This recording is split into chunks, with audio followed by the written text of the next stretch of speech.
Ajenda ya katiba mpya sio ajenda ya upinzani, ni ajenda ya Chama cha Mapinduzi, kuanzia awamu ya 4 ya Dr. Jakaya Kikwete na awamu ya 6 ya Dr. Samia Suluhu Hassan, na tayari ameweka kwenye ilani ya Chama cha Mapinduzi, alishatoa ahadi na tayari michakato imeshaanza na inaendelea. Kwa hiyo sio ajenda ya wapinzani. Wapigieni makofi sana kwa aibu. Makofi hayo yawafikie kwa aibu, ni makofi ya aibu.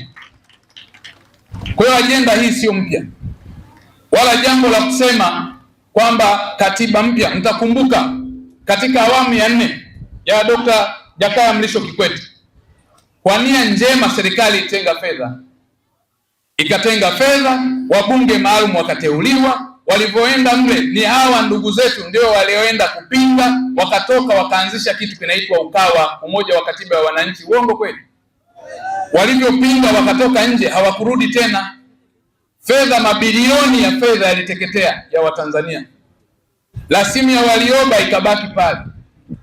Fedha hizi zote zilivyotoka na zilivyoteketea, wao wakaenda kuanzisha UKAWA na hatimaye wakaenda wakaungana vyama, wakasema watakuwa na mgombea mmoja wa UKAWA. Walipofika kwenye huo umoja pia hawaaminiani, na ndio maana tunasema sura 3 za mnafiki. Walipofika kwenye kushindwa kuaminiana, mimi nilikuwa nao kwenye vikao vyote, vikao vya Chama cha Wananchi CUF, kikao cha NCCR Mageuzi, wakati huo NLD na Mzee Makaini, wakati ule pia Chama cha Demokrasia na Maendeleo Chadema, na wakati huo ndo nilikuwa mwenyekiti wa vijana taifa, mwamba kabisa. Uongo kweli? Wakasalitiana kwenye vikao, na sababu ya umoja wa katiba ya wananchi UKAWA na ule uungano wa vyama vya upinzani, siri yake kubwa kushindwa ni kwa sababu walianza kugawana madaraka kabla hata ya kushinda uchaguzi. Wanakubaliana hivi, tukishinda rais kama akitoka Chadema, nani awe makamu wa rais? Wakasema wakati huo ametoka CUF, alikuwa mzee Haji Duni. Uongo kweli?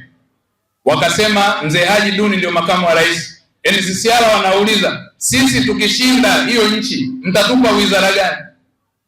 Nani atakuwa spika? Nani atakuwa waziri mkuu?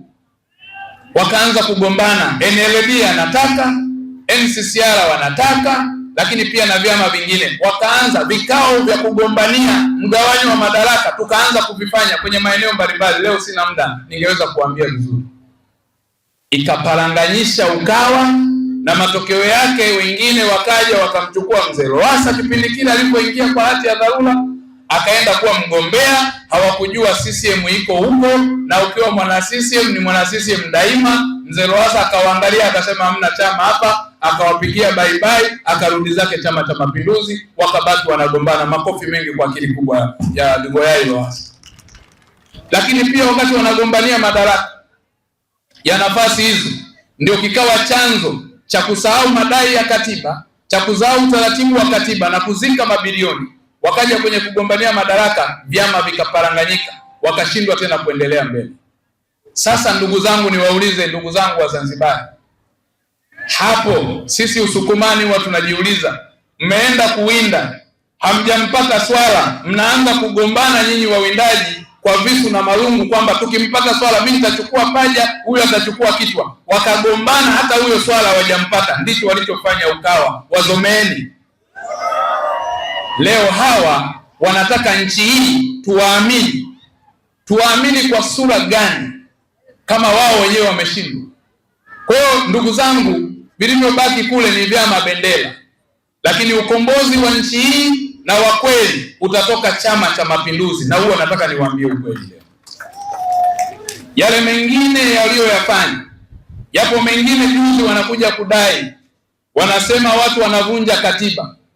Lakini hawa niwakumbushe, kuna kipindi hapa tarehe 20 mwezi Januari, tarehe 20 mwezi Januari au Februari ya mwaka 2025, kabla ya uchaguzi mkuu, walikaa baraza kuu wakakubaliana no reform no election. Wakasema hawataenda kwenye uchaguzi. Hao wakasema sisi hatutashiriki uchaguzi, na wakaamua kuto kushiriki na kuto kwenda kuomba uchaguzi. chama chao hakina mwenyekiti wa mtaa, kitongoji, wala kijiji, wala shehia, hakina kiongozi yoyote. Alafu leo wanakuja kuambia, wanashangaa matokeo ya uchaguzi. Waliweka mpira kwa pani wakaondoka. Hao leo wamesahau walikuwa wanachagiza kama yale mahasi na machafuko yaliyotokea kwamba ni sahihi. Sasa Tanzania ilivyo njema na Mwenyezi Mungu anavyoipenda, hakutaka lolote litokee, Mwenyezi Mungu akainusuru nchi yetu, leo tuko salama. Kwa sababu hizo, kwa hapa Zanzibar, ndugu zangu, yapo mambo ambayo yamefanyika na serikali ya Jamhuri ya Muungano wa Tanzania. Kwa ujumla wa fedha zote leo hapa Zanzibar ni zaidi ya shilingi za, ukiangalia kwa ujumla kwa fedha hizi kwa dola, ni zaidi ya dola bilioni 2.4 zimetolewa katika serikali yetu ya Mapinduzi ya Zanzibar katika maeneo ya maendeleo. Ni katika maeneo ya hapa Pemba peke yake tumeweza kuanza ujenzi wetu wa uwanja wa ndege wenye thamani ya bilioni 580, unajengwa na utakuwa uwanja mkubwa, utaongeza watalii na ajira. Makofi mengi kwa Dr. Samia Suluhu Hassan na Dr. Hussein Mwinyi. Wanaona pale kwenye bandari ya Wete imewekwa shilingi bilioni 327, ndugu zangu, inaenda kuboresha bandari yetu ya Wete. Makofi kwetu pendwa, ndugu zangu. Leo VETA hii ni bilioni 4.5. Serikali ziko kazini na zimedhamiria kuhakikisha zinaleta maendeleo. Haya ndiyo yanayofanyika, lakini pia hata kwenye ujenzi wa barabara. Ndugu yangu Chande ameomba barabara, nitamfikishia Mheshimiwa Rais. Lakini fedha iliyowekwa kwenye ujenzi wa barabara peke yake ni bilioni 280. Makofi kwa Dr. Hussein Mwinyi, makofi kwa Dr. Samia Suluhu Hassan. Haya yote yanayofanyika, ndugu zangu, si ajabu tunapata maadui. Na ndio maana unaona wanasema hoja hizi ambazo zote zinajibika, na ukiangalia hakuna madai ya msingi isipokuwa wamedhamiria kufanya vurugu.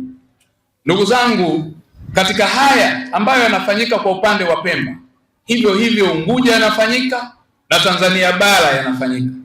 Ndugu zetu hawa wamebaki kupiga kelele kwa sababu ajenda za kisiasa hawana, mpango wa kisiasa hawana, ushuhuda wanaoweza kuutoa wapi walifanya maendeleo hawana mfano wowote wa kuonyesha zaidi ya kuweza kuchonganisha taifa letu na kuwapiganisha Watanzania.